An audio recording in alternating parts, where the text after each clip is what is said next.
Satpal San जी, आदरणीय अध्यक्ष जी सुशील गुर्जर जी, retire कर्मचारी संघ CI2 के सभी साथी और सब कर्मचारी संघ की सभी यूनियन साथियों, एक का तो नाम लेंगे तो मेरे वाले 5 मिनट तो इसमें खत्म हो जाएंगे। तो इसलिए साथियों, मैं सरकार से मांग करते हुए आज के प्रदर्शन के माध्यम से, जहां वेतन बढ़ोतरी EPF ESI पक्के करने की मांग कर रहे हैं, हमने पहले भी आंदोलन लड़े हैं। ये कौशल रोजगार निगम है जो, ये हमें नहीं चाहिए, इसकी कोई जरूरत नहीं है हरियाणा में, क्योंकि जब से कच्चे कर्मचारी लगने शुरू हुए हैं तब से ये कौशल रोजगार निगम, नाम तो ऐसा लगता है जैसे सरकारी नाम हो, लेकिन ये जो सरकार के मंत्रियों के दल्ले हैं ठेकेदार, ये उनका अड्डा है, क्योंकि इसमें भी 11 महीने बाद कॉन्ट्रैक्ट होता है और कॉन्ट्रैक्ट में यदि वहां के अधिकारी ने इस कर्मचारी ने काम ठीक नहीं किया तो उसका आगे कॉन्ट्रैक्ट नहीं मिलेगा। तो इसलिए हम ये मांग करते हुए कि कौशल रोजगार निगम को रद्द करो, और पिछले 3 साल से जब से कौशल रोजगार निगम के कर्मचारी लगे हैं, इनके वेतन में कोई चौन्नी की बढ़ोतरी नहीं हुई, क्योंकि कच्चे कर्मचारियों पे जहां सरकार बढ़ोतरी करती है, उसके अलावा जो जिलों के उपायुक्त है, ये भी कच्चे कर्मचारियों के उसमें, हमने तो सर्व कर्मचारी संघ में सीमार जी बैठे हैं, पुराने साथी नीरज रावत जी है, बलराज, ये सारे 12% तक TC से बढ़ोतरी करवाई है कच्चे कर्मचारियों के। और जो खेत मजदूर है, अलग अलग मजदूर है, उनकी दिहाड़ी में बढ़ोतरी की है।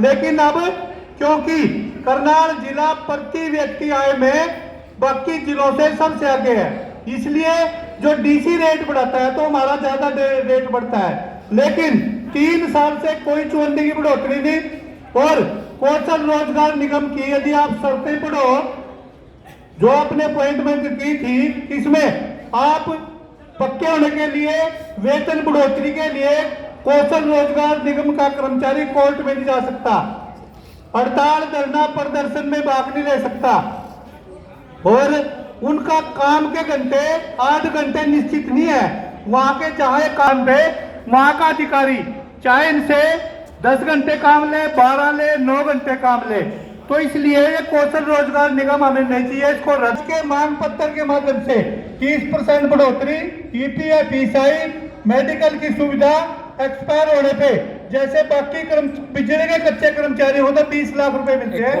15-20 लाख एक्सपायर होने पे, क्योंकि वहां दुर्घटनाएं ज्यादा होती है। और कितने कच्चे कर्मचारी है जिनको कोई चौन्नी नहीं मिलती बिल्कुल भी। तो इसलिए महंगाई भत्ता, ये सारी मांग इन पे लागू करो, ये ज्ञापन आज देंगे। लेकिन साथियों, यदि आप ये कहो ना पक्के कर्मचारियों के भी हालात ठीक नहीं है, इसलिए नहीं है क्योंकि महकमे तो बेच दिए सारे।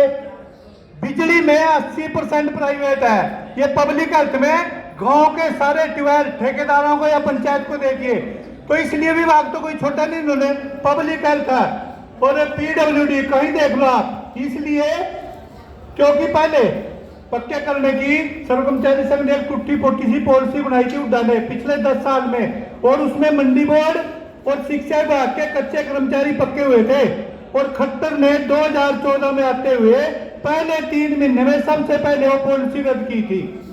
नहीं तो उस टाइम अलग विभागों के पब्लिक हेल्थ के जिन कर्मचारियों को उस टाइम 7 साल 8 साल 6 साल हुए थे, गेस्ट टीचर भी देश में, वो पक्के नहीं हुए थे, लेकिन पक्के हो जाते वो यदि वो पॉलिसी रहती। तो इसलिए मैं ज्यादा लंबी बात न करते हुए, चाहे जो कच्चे कर्मचारी 2006 के बाद है, नई पेंशन पॉलिसी उसको रद्द किया जाए, पुरानी लागू की जाए।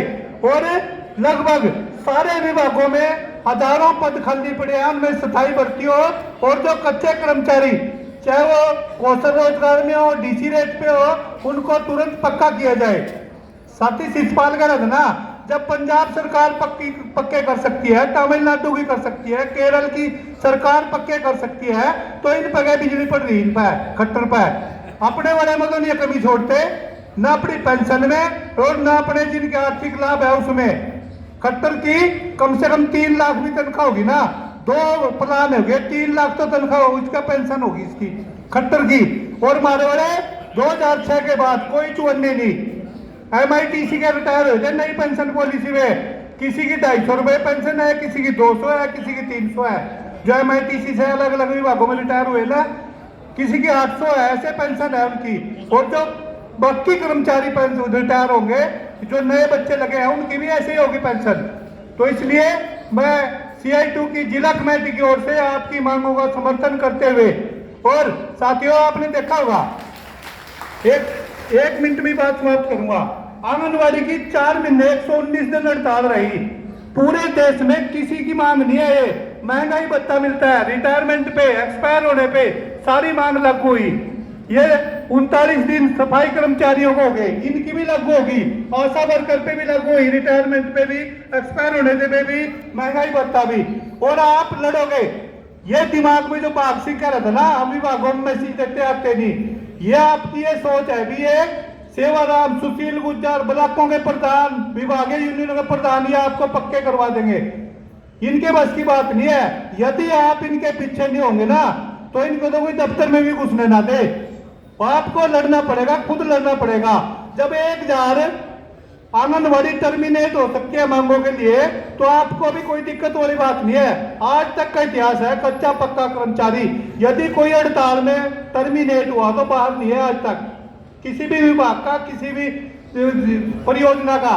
तो इसलिए आपसे अपील करते हुए, आगे जो भी आंदोलन सर्व कर्मचारी संघ का है उसमें बिल्कुल ईमानदारी से, तो बहुत आसान है साथियों, यूनियन में काम करना पदाधिकारी का सबसे, एक कोई सुशील गुज्जर का अकेला प्रधान नहीं है, इसके साथ 20-22 आदमियों की कमेटी है, और वो कमेटी अलग अलग विभाग से, अलग अलग ब्लॉकों से है।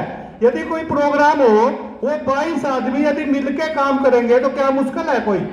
विभागीय यूनियन भी ऐसी है। लेकिन अब मोबाइल है तो अच्छी चीज, लेकिन इस पे फील्ड में जाने की बजाय उस पर मैसेज लिख देना, किसी ने पढ़ लिया उसका भला, कोई आ गया उसका भला, नहीं आ गया उसका भला, ऐसे नहीं है। हमारे पदाधिकारी भी, उनकी भी जिम्मेवारी बनती है भी आगे, क्योंकि हमारे कर्मचारी ये कहते हैं चाहे कच्चे हो पक्के हो भी, जब इलेक्शन होता है ना तब करना चाहिए आंदोलन। अब तो इलेक्शन है दोनों, लोकसभा का भी, विधानसभा का भी, और बड़े बड़े प्रोग्राम भी आएंगे इससे, और उसमें सभी साथियों को हिस्सेदारी करनी पड़ेगी। साथियों मैं अपनी बात समाप्त करते हुए, आपकी मांगों का समर्थन करते हुए मैं अपनी बात समाप्त करता हूं। धन्यवाद। धन्यवाद सतपाल सैनी जी का, जी आपको उन डिटेल में सारी बातें बताई साथियों। तो साथियों एक मिनट के लिए लाभ सिंह जी हमारे